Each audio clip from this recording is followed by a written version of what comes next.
క్రీస్తునందు ప్రేమైన సహోదరి సహోదరులకు యేసుక్రీస్తు నామములో శుభములు. దేవుని యొక్క మహిమ మీ మీద ప్రకాశించునుగాక.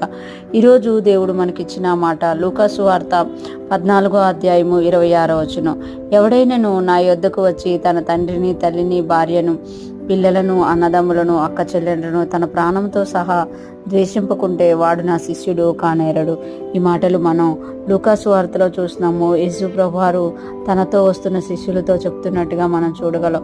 ఈ పైన ఒక ఉపమానాన్ని మనం చూస్తాం. రాజు ఒక విందు చేసి పిలిచినప్పుడు వాళ్ళు సాకులు చెప్పినట్టుగా మనం చూస్తాం. అప్పుడు బయట వాళ్ళను పిలిచి ఆ విందును ముగించినట్టుగా మనము చూస్తామన్నమాట. ఇక్కడ అందుకే యేసు ప్రభువారు తెలియజేస్తున్నారు కదా, ఎవడైనాను నా యొద్దకు వచ్చి, అంటే ఎవరైనా యేసయ్యకి శిష్యులుగా మారాలి అని అంటే, యేసయ్య దగ్గర శిష్యర్కం చెయ్యాలి అని అంటే, యేసయ్య కంటే ఎక్కువగా తన తండ్రినైను, తల్లినైను, భార్యనైను, పిల్లలను, అన్నదమ్ములను, అక్క చెల్లెలను తన ప్రాణముతో సహా ద్వేషింపకుంటే వాడు నా శిష్యుడు కానేరడు అన్నారు. అంటే యేసయ్య శిష్యులు అవ్వాలి అని అంటే యేసయ్యనే ప్రాణంగా ప్రేమించాలి అని ఇక్కడ మనకి యేసయ్య తెలియచేస్తున్నమాట. మనం చాలాసార్లు దేవుని యొద్దకు వస్తాం, కానీ అనేకమైన బంధాలలో మనము ముడిపెట్టుకొని ఉంటామట. దేవుడు ఇక్కడ చెప్తున్నారు కదా, నా యొద్దకు వచ్చేవారు నాకు శిష్యుడిగా ఉండాలనుకున్న వాళ్ళకి తండ్రి, తల్లి, భార్య, పిల్లలు, అన్నదమ్ములు, అక్క చెల్లెలు ఉండాలి. కానీ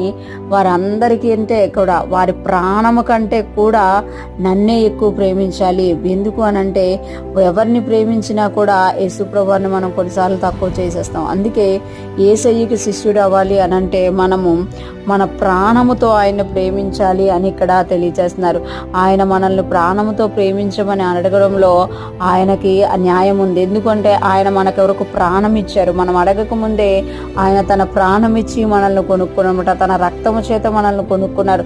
తన రక్తమును కార్చి మనల్ని కొనుక్కున్నారు. అవమానపరచబడిన, నిందింపబడిన నీవు నేను రక్షింపబడాలని యేసయ్య ఓర్చుకున్నట్టు ఈ లోకంలో మనం ఆయనకి శిష్యులుగా ఉండాలంటే, ఆయన వెంబడించాలంటే, ఆయన రాజ్యంలో మనం చేరాలి అని అంటే మనము కూడా ఈ లోక సంబంధమైన బంధాలకి, బాంధవ్యాలకి త్రోవిస్తూ అందులో ఇరుక్కుపోయే వారంగా కాక దేవుని దగ్గరికి వచ్చి దేవుని కొరకు జీవించే వారిగా ఉండాలి.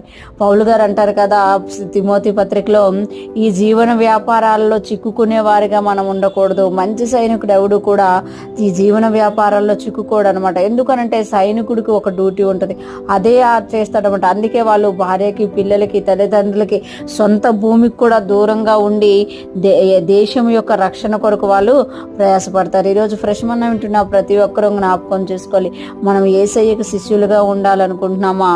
దేవునికి మనము దగ్గరగా దేవుని రాజ్యంలో జీవించాలనుకుంటున్నామా? అయితే ఈ లోక సంబంధమైన బంధాల్లోనూ, బాంధవ్యాల్లోనూ మనం ముడిపెట్టుకొని ఉండకుండా దేవునికి మొదటి స్థానం ఇస్తూ ఆ తర్వాత మన బంధాలని, బాంధవ్యాలని కొనసాగించాలి అని దేవుడు మనకి తెలియచేస్తున్నారు. ఈరోజు ఫ్రెష్ మనం వింటున్న ప్రతి ఒక్కరం కూడా యేసయ్యను ప్రాణము కంటే ఎక్కువగా ప్రేమించుదుముగాక. యేసయ్యతో పాటు ఈ లోకంలో అనేక మందికి సహకారులుగా, ఉపకారులుగా ఉందుముగాక. ఆమేన్.